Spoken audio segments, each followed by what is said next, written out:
We've all met them, right? We've all been there, stuck in traffic. The frustration builds as you inch forward, barely moving. You glance at the clock, knowing you're going to be late. It's maddening. Behind someone driving way too slow. You wonder, why are they even on the road?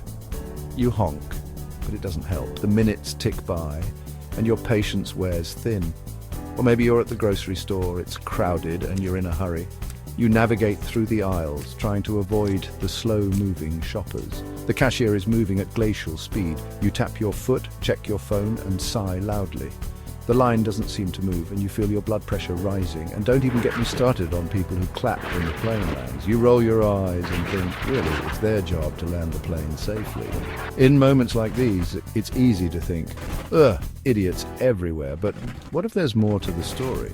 Maxime Rovere wrote a whole book called How to Deal with Idiots and Stop Being One Yourself. It's a fascinating read that dives deep into human behavior, and let me tell you, it's hilarious and helpful. Rovere uses humor and insight to help us understand why people act the way they do. Because let's be honest, we all have those moments where we are the idiot in someone else's story. We've all made mistakes that others find frustrating. But here's the thing, most people aren't trying to be difficult, they're just dealing with their own issues. They might be having a bad day, maybe they got some bad news, or they're just overwhelmed. Or maybe they just see the world differently than you do. Different perspectives can lead to misunderstandings. This book is all about understanding that. It's about empathy and seeing things from another person's point of view. And it's about learning how to deal with those frustrating people in our lives, including ourselves. By understanding and empathizing, we can navigate these situations with more grace and patience. It could be you and me, yes, you heard that right. We all have moments where we act in ways that might surprise even ourselves. So what exactly is an idiot? It's a term we often throw around, but have you ever stopped to think about what it really means? According to Rovere, an idiot is anyone who acts in a way that clashes with our expectations. It's not about intelligence or capability. They're the folks who cut us off in traffic, making us slam on the brakes and mutter under our breath. They talk loudly on the phone in quiet places, completely oblivious to the glares they're getting from everyone around them. Or they reply all to an email when they absolutely should not have, filling everyone's inbox with unnecessary clutter. But here's the kicker, we're all idiots sometimes, yes, even you and me. It's a universal experience, think about it. Have you ever accidentally worn mismatched socks? It's a small mistake, but it happens to the best of us. Or sent a text to the wrong person. That moment of panic when you realize your message went to the wrong recipient is all too familiar. Forgotten someone's name right after they introduced themselves. It's awkward, but it happens more often than we'd like to admit. Yep, those are all idiot moves, but they're also human moves. We all have our moments of forgetfulness and confusion. The point is, none of us are perfect. We all make mistakes. It's part of being human, and sometimes we do things that annoy other people. It's inevitable, but it's also something we can learn from. The key takeaway, cut yourself and others some slack. We're all navigating this world together, and a little understanding goes a long way. We're all just figuring things out as we go. So let's be kind to ourselves and to each other. After all, we're all in this together. Okay, so we've established that we all have our idiot moments. The first step to dealing with idiots is to recognize when we're being one. And trust me, this can be tough. Nobody likes to admit they're wrong. But here's the thing, self-awareness is crucial. When we can acknowledge our own biases and shortcomings, we're less likely to get frustrated with others. The next time you find yourself getting annoyed, take a step back. Ask yourself, am I being completely rational right now? Or am I letting my emotions get the best of me? You might be surprised by what you discover. Now, I'm not saying you need to be best friends with everyone who annoys you, but let's face it, we all encounter people who get under our skin from time to time. Clear communication can go a long way in preventing misunderstandings and conflicts. It's not just about talking, it's about making sure your message is understood.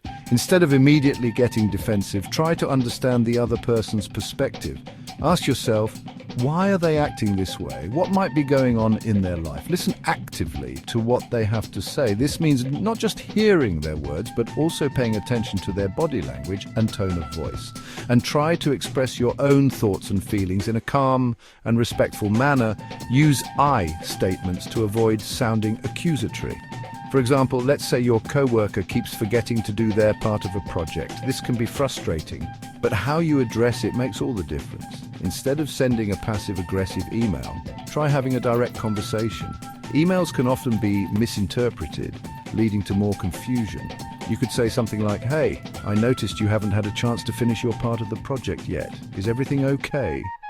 Is there anything I can do to help you get back on track?" This shows that you're willing to support them rather than just criticize. See? Polite, respectful, and to the point. This approach fosters a positive work environment and encourages collaboration. No need for name-calling or passive-aggressive sticky notes. Effective communication is about building bridges, not walls. Keeping your cool, breathe in, breathe out, don't scream. Let's be real, dealing with difficult people can be incredibly frustrating. Sometimes you just want to scream into a pillow or maybe throw the pillow at them. But here's the thing, losing your cool will only make the situation worse. That's where emotional management comes in. When you feel yourself getting angry or upset, take a deep breath. Remove yourself from the situation if possible. Go for a walk, listen to some music, or do whatever helps you de-stress. Remember, you can't control other people's actions, but you can control your own reactions. Think of it like this. Would you rather be right, or would you rather be happy? Living with, not against, the idiots. Let's face it, we can't avoid idiots altogether. They're everywhere. But we can learn to coexist with them peacefully most of the time. One of the best ways to do this is to manage your expectations. Remember, not everyone thinks or acts the way you do, and that's okay. Instead of trying to change people, focus on creating a collaborative and understanding environment. Be patient, be kind. And most importantly, don't sweat the small stuff. Life is too short to get worked up over every little annoyance. Lessons learned from idiot to, well, less of an idiot. So what have we learned from Maxime Rovere's wisdom? A few key takeaways. Don't take it personally. Most of the time, people's actions aren't about you. Empathy is key. Try to see things from the other person's perspective. Pick your battles. Not every disagreement is worth your time and energy. Lead by example. Be the kind of person you want others to be. Self-awareness is crucial. Recognize your own biases and shortcomings. Remember, we're all in this together. Let's try to be a little less idiotic, one interaction at a time. Idiot-proofing your life tips and tricks. Ready to put this wisdom into practice? Here are some actionable tips. Practice active listening. Pay attention when others are speaking and ask clarifying questions. Use I statements. Instead of blaming others, focus on your own feelings and needs. Take a break when you're frustrated. Walk away from the situation until you've had a chance to cool down. Don't feed the trolls. Ignore people who are intentionally trying to provoke you. Focus on solutions, not problems.